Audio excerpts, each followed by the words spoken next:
ABC One Television. ABC One Television. ABC One Television. Le leader en actualité. Actualité politique de la RDC, d'Afrique et le reste du monde. ABC One Television. Le leader en actualité.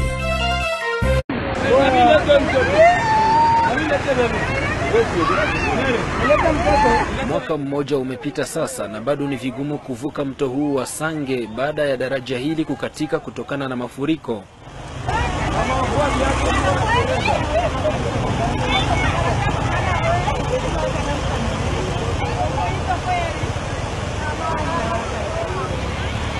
Wanaoathirika zaidi na hali hii hasa ni madereva wa basi na malori yanayopeleka bidhaa kutoka Bukavu kuelekea Uvira. Hata pia abiria kutoka vijiji vya Uvira kuelekea mji wa Bukavu na kadhalika.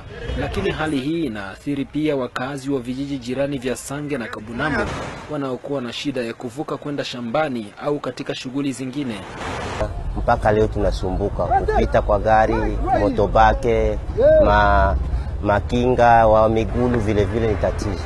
Sometime tunavuka mtoni, wa mingi wanapata matatizo, miogo wa mama inaenda, ni tatizo kweli. Tungeomba government tusapoti mwa hii tatizo. Kwa vile serikali ilishindwa kutengeneza daraja lingine, vijana wa Sange na Kabunambo waliungana pamoja na kutengeneza daraja hili lililosukwa kwa miti na kamba, na ambalo kusema kweli linatia wasiwasi kwa kuwa linaninginia sana juu ya maji na abiria wengi wanashindwa kuvuka. Kisha kujenga daraja hili la miti, vijana hao wanalazimisha kila mpita njia kulipa franka za Kongo 500 ili kugharamia ujenzi wake.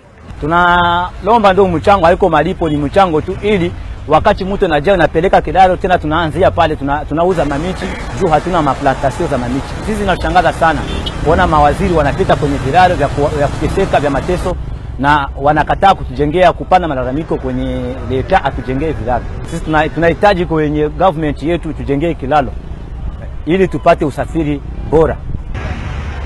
Lakini kukatika kwa daraja hili si balaa tu, ila pia ni fursa kwa baadhi ya wanawake hawa walioanzisha soko mahali hapa wakiuza bidhaa mbalimbali ili kujikwamua kimaisha na kukizi mahitaji ya familia zao.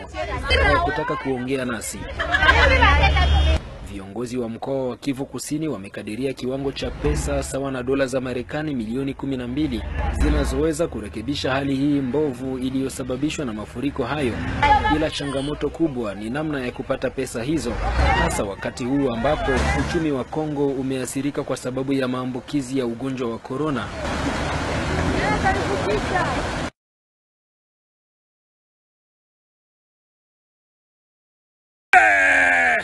Fatime! Fatime! Aïe! Fatime! Fatime! Fatime! Question. Quelle est la nationalité d'un enfant qui est né dans un avion? Un nationalité qui est... Non, j'ai dit un enfant qui est né dans un avion. Dans un avion? Oui, c'est quoi sa nationalité? Est-ce que ce n'est pas nationalité aérienne? Non, pas du tout. C'est la nationalité avion. Nationalité aéroport. Oh, pays. Je suis peur. La nationalité qui est née dans un avion, c'est la nationalité aérienne.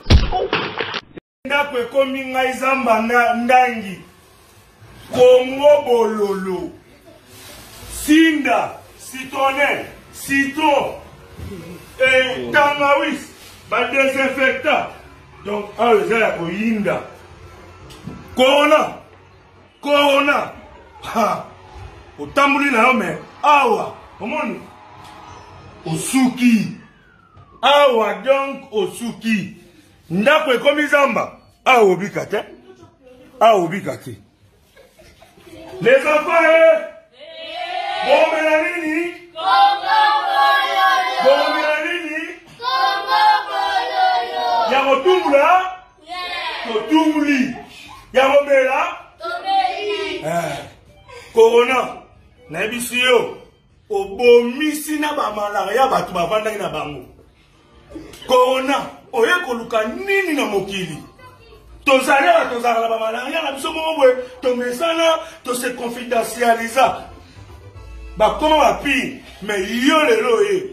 Obomisi tala na baskaris ba ko kufa.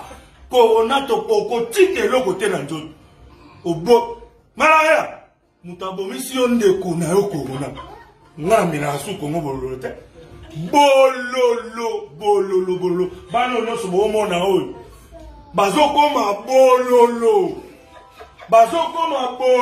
nga bololo mama na bango bololo donc veut même kutu ata ondoki olingo ya omeka okokuta nde bololo okolia ngadiadia na ebisi yo tozokoma bololo makile ezokoma ngadiadia mana biso ezokoma makasu bololo corona malaria typhoïde diabète bino maladi oyo bozalaka na bino amibe bino bato bovandaka na bino na nzoto biso te bobima bokende kolanda ndeko na bino corona ye moto abomisi bino ndako ekokoma boye ndako ya moto ese ngai naza koko ngai na age na nga jeune boye ndeko koma ngai wana ndeko koko timba koko batiela na zote bololo corona tomibatela bayaya tosokola maboko togarde ba distance to éviter ba foule tovanda na bandako eza bokono ya solo eza ba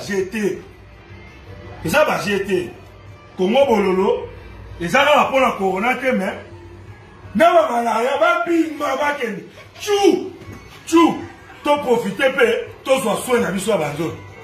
Merci. Dans un groupe de la classe, vous envoyez des choses en désordre. J'ai retiré Senga d'abord du groupe et je vais contacter son papa.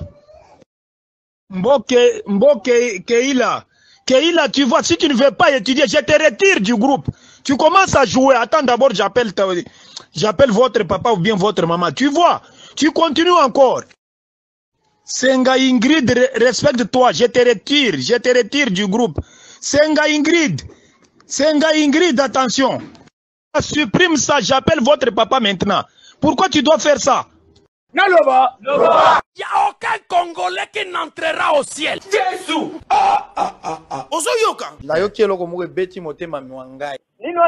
Je vais le répéter. Je vous assure. Il n'y a aucun Congolais qui n'entrera au ciel. C'est se moquer du peuple congolais, ça. Je vous assure. Vous avez donné le verset? Je vous assure. Quitte là. Tout finayo. Tu n'as pas dit. Jugement ma casse des ensemble.